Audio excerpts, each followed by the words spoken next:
AI itself is nothing without humans, and design roles that we've had for so long are changing and they're evolving.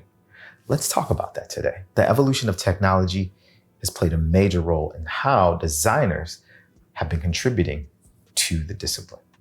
Now we're going to look at a few different things to help shape what that looks like for design roles, its responsibilities, and the evolution of a designer. You'll use AI as a collaborator. Yes, I said it. So instead of throwing it over the wall or trying to figure out what's going on with these tools and these little prompting, you will use AI itself.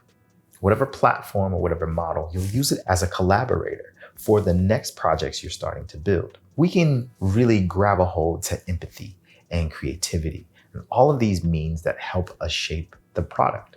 AI will then collaborate with us to level us up in a more productive and efficient way. Someone who can help us augment tasks, not as a replacement to human ideology, to human empathy. We will collaborate with AI and push design forward in that way. Designers, different types of titles and roles in organizations or agencies alike. There's a UX designer, there's a UI designer, UX UI, there's a UX researcher, there are product designers. There's a wide range of titles and responsibilities depending on which organization or which direction you go in those disciplines. So look at it as evolving a designer.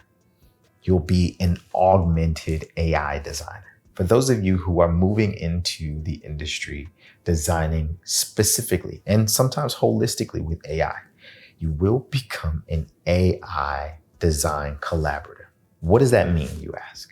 Design is ever changing and its roles are doing the same because you're dealing with different audiences, different types of technology, and just different parameters around how we use technology to solve problems. AI will act as a collaborative assistant to your expertise, to the knowledge base you have, to the principles you are working from. That's why we talk heavily about strategy and principles with design here on this channel. If you're provided with those principles to understand how to use them, then it doesn't matter what tool, you're still able to execute. You will start to use a level of discernment and become an augmented designer. AI will not replace human capabilities as of yet. It's not happening. You will probably augment design tasks rather than replace human connectivity, creativity, and empathy. Don't confuse this with AI not being creative, because we've seen tools that has been AI generative, meaning you give them prompts, you feed data or references in, and it can create things from that data set or information provided. You'll see a lot of those design tasks happening from a design perspective, but not replacing the empathy that human connection has and how we're able to communicate, understand feelings, and all of that. And that's really, really enriching in the design space. The next thing in the design discipline that you'll see when it comes to using AI is ethical design.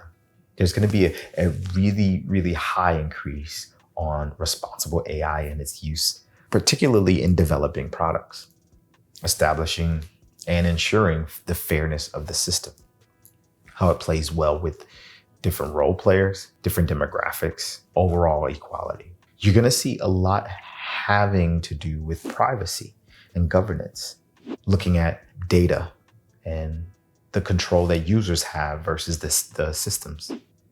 Memory control, all of these things will surface heavily. One thing that I really didn't know would become a thing was alternative facts. So in the same vein, reviewing and really looking into your outcomes, having trustworthy version of results. It's one thing to see a set of results, process it in one way, and then run that same test, same thing, and get a different set of results. We've known with testing and a lot of experimentation, hallucinations happen. Different types of data get skewed. There are a lot of unknowns with that, but it has happened. So the ability to trust in the outcomes that you're able to produce using AI, that'll become a thing. And then the last thing designers need to be fully aware of is designing for chatbots, support bots, bots in general, AI agents. Considering how you're able to design AI agents and deploy them, task management and process flow, how AI has the ability to interact with products and functions of workflow and make them accessible to people and understandable. That will be the role of the designer.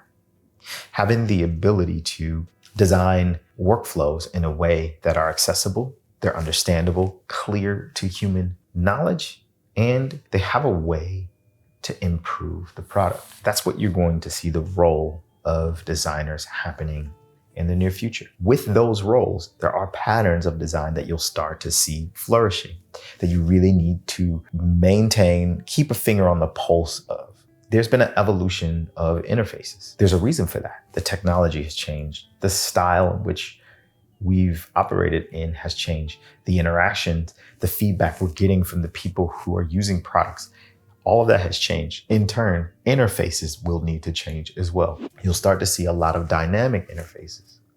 And these are ones that constantly evolve. They're consistently changing elements, parameters, adjusting to accommodate the users who complete a task with them or who absolutely love the product.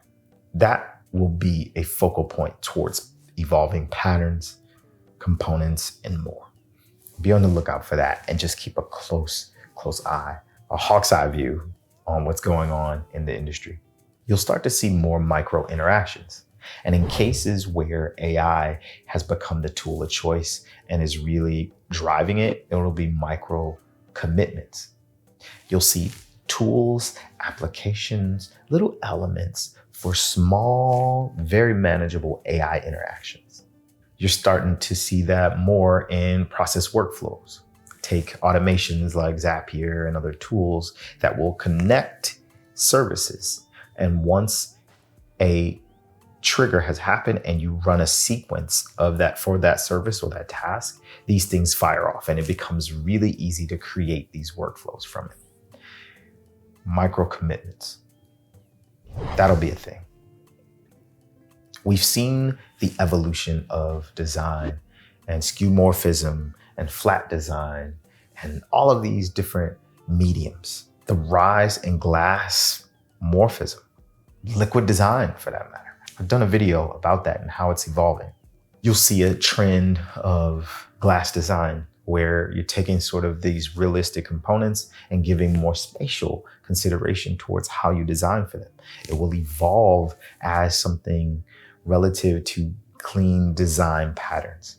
And we'll go through this cyclic motion of how to design these interfaces and software to accommodate the technology that's evolving as well. It will always be a thing. And last thing we'll talk about is design systems. And these have everything to do with driving scale in a design sort of kit. So elements, components, styles, all of these things are driven by a design system, a huge framework for how to apply a brand across a SaaS product or application. And these systems will start to adapt and generate components and cards and styles almost intelligently. We'll start to see some similarities between cards and functionality, especially in the e-commerce space. But the modality, how it adjusts and how it adapts to each product individually will be key in this next sort of frontier with design. And AI will really, really drive it. To sum all of this up, AI is really enabling designers such as myself and others the ability to create more deeply personalized, responsive, and intuitive experience so that they're ethically grounded in fairness, familiarity, and accessibility. And I think that human complex connection paired with the collaboration of AI will give us the most value for technology moving mankind forward. The way productivity is scaling using AI and some of these models, couple that with the empathy we share as human beings, that pairing is synergistic. And I think combined, we're able to drive and push change using technology. It's happened with the iPhone. It happened with the iPod. It happened with electric cars and interfaces. It happened with voice. All of these things are happening no matter how we see it. But utilizing those tools to create the best experience for the next generation, I think that should be our North Star. That should be leading the race right now and going forward. Thinking about those things in that way, that's how I believe AI is shaping the product design space. Let me know what you think in the comments below. You know, your life has color, so make sure to design it that way. And we will see you in the next one. All right, take care. I have to wait. There's a lot of cattle that goes moving around in here. There's a lot of cattle, so I have to wait for the right time. And they're not grazing. Cows, heifers, all of them, they do that.